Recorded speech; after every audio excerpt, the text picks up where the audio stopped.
नमस्कार बहनों और भाइयों, अंग्रेजी की ज्ञान सागर की यात्रा में आपका स्वागत है। और ये हमारे ज्ञान सागर की यात्रा पहुंच चुकी है पास्ट इंडेफिनिट टेंस के नियमों पे। तो हम पास्ट इंडेफिनिट टेंस में अफर्मेटिव सेंटेंस बता चुके हैं, उसके नियम हमने बता चुके। और अब जो है नेगेटिव और इंटेरोगेटिव सेंटेंसेस के नियम, रूल और फॉर्मूला समझाया जाएगा और उसके बाद में वाक्य बनाने बताए जाएंगे। तो देखिए, पहचान में पहले ही बता चुका कि भाई पास्ट इंडेफिनिट टेंस पहचानने के लिए ता, था, ती, थी, आया, तरा, आ, ई आदि आते हैं वाक्य के अंत में। अब है rule for negative and interrogative sentences, यानी कि जिन वाक्यों में नहीं शब्द का प्रयोग होता है और या प्रश्नवाचक प्रश्न पूछे जाते हैं, जैसे वह जाता था, तो ये तो सिंपल है। वह नहीं जाता था, वह क्यों नहीं जाता था। तो इनमें क्या है, प्रश्न पूछे जा रहे हैं या नकारात्मक बातें आती हैं। तो उनमें जो है, अब इनको बताने से पहले इसमें ये बता दूं कि इसमें जो वर्ब या हेल्पिंग वर्ब जो यूज होती है वो डिड नॉट का प्रयोग होता है। और इसमें बहुत विशेष बात यह है कि अफर्मेटिव सेंटेंस में तो यहां वर्ब की सेकंड फॉर्म लगती थी, लेकिन इसमें सभी सब्जेक्टों के साथ में वर्ब की फर्स्ट फॉर्म का प्रयोग होगा, क्योंकि डिड अपने आप में ही डू की सेकंड फॉर्म है। तो दो फॉर्म लगाने की जरूरत नहीं रहती। तो डिड लगाते ही अपने आप ही मामला सोल्व, फर्स्ट फॉर्म चलेगी। तो यूज ऑफ वर्ब होती है फर्स्ट फॉर्म सभी वाक्यों के साथ में। नेगेटिव का फॉर्मूला है subject plus did not plus verb की फर्स्ट फॉर्म प्लस ऑब्जेक्ट।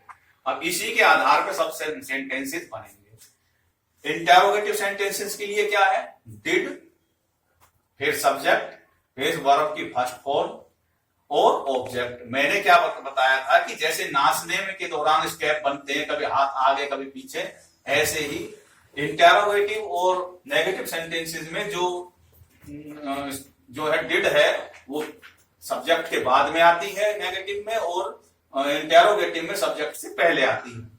अब अगर मान लो क्वेश्चन भी हो और नेगेटिव भी हो, दोनों क्या हो, तो सबसे पहले क्वेश्चन वाचक जो WH होते हैं उनको लिखते हैं, फिर डिड लिखते हैं, फिर सब्जेक्ट लिखते हैं, फिर नोट लिखते हैं, फिर ऑब्जेक्ट लिखते हैं।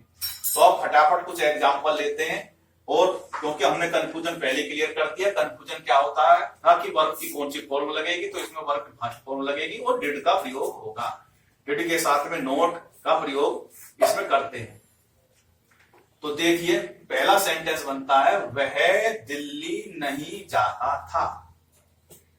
वह इसमें सब्जेक्ट है और दिल्ली जो है, जाना जो है, उसकी ऑब्जेक्ट है, और नहीं इसमें नेगेटिव का पहचान है। तो he did not go to Delhi. Sentence बन गया बहुत आसानी से। क्या वह, ये इंटेरोगेटिव इसी को बनाए तो क्या होगा, क्या वह दिल्ली जाता था। प्रश्न पूछा क्या वह दिल्ली जाता था। भाई डिड पहले, क्या वह दिल्ली जाता था। तो इसको सेंटेंस बनाने इसके लिए क्या है, जो डिड हमने बताई थी वो पहले लगेगा सब्जेक्ट से, फिर सब्जेक्ट आएगा ही, फिर वर्ब की फर्स्ट फॉर्म आएगी गो टू दिल्ली। वह दिल्ली क्यों नहीं जाता था। अब इसमें दोनों बातें आ गई, प्रश्न भी पूछा गया, कारण भी पूछा गया है। वह दिल्ली क्यों नहीं जाता था भाई। तो भाई उसको बनाने के लिए सबसे पहले हमने बताई थी WH जो शब्द होते हैं, वर्ड होते हैं, वो सबसे पहले उनको डालते हैं। तो वह वाई आ गया, did. Why did he not, negative आया, go to Delhi. Why did he not go to Delhi, वह दिल्ली क्यों नहीं जाता था। इसका बन गया वर्षा खत्म नहीं हुई थी। तो जब मैंने ये बात ध्यान देने की बातें हैं, जो मौसम से संबंधित जितने भी वाक्य हैं वो इट से शुरू होते हैं। उसमें क्योंकि सब्जेक्ट कुछ नहीं होता, वर्षा जो होती है वो यहाँ पे कर्म भी है, ऑब्जेक्ट भी है, वर्षा हो रही है, तो उसमें क्या करते हैं, इट से प्रयोग करते हैं। ध्यान रखना आगे भविष्य में। अब जैसे है मौसम खराब हो रहा था, तो उसमें भी क्या है, इट से शुरू हो गया है, तो उसमें भी वो भी इट से ही होगा शुरू। देखिए इसमें it did not stop raining, it did not stop raining.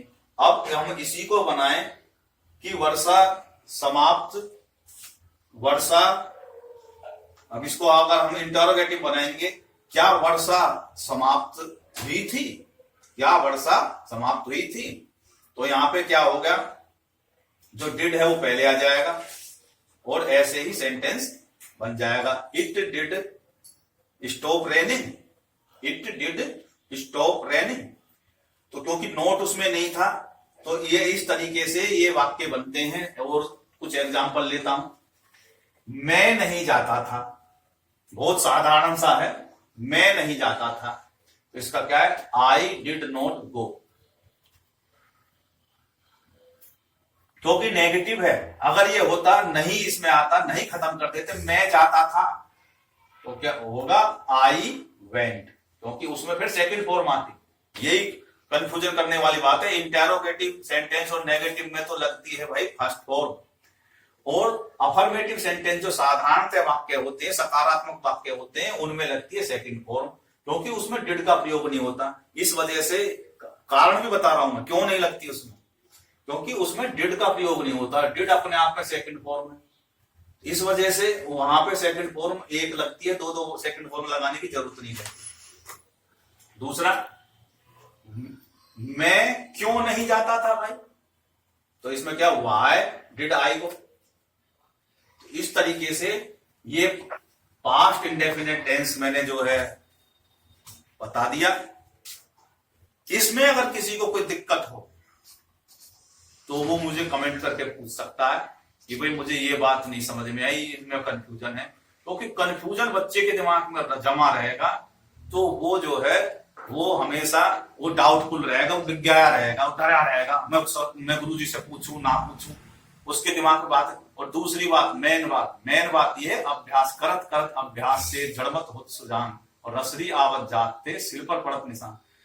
अगर आप 5-10 अपनी मर्जी से, क्योंकि अब AI का जमाना है और सब कुछ नेट पे पड़ा है, और नेट पे देखो कि हमने जो ये ट्रांसलेशन करा है ये सही है या गलत है, और जब आपको नियम याद हो जाएंगे, समझ में आ जाएंगे, समझ याद होने से नहीं, समझ में आ जाएंगे कि किसमें क्या है, तो आप बेधड़क बेखटके आप ट्रांसलेशन करेंगे।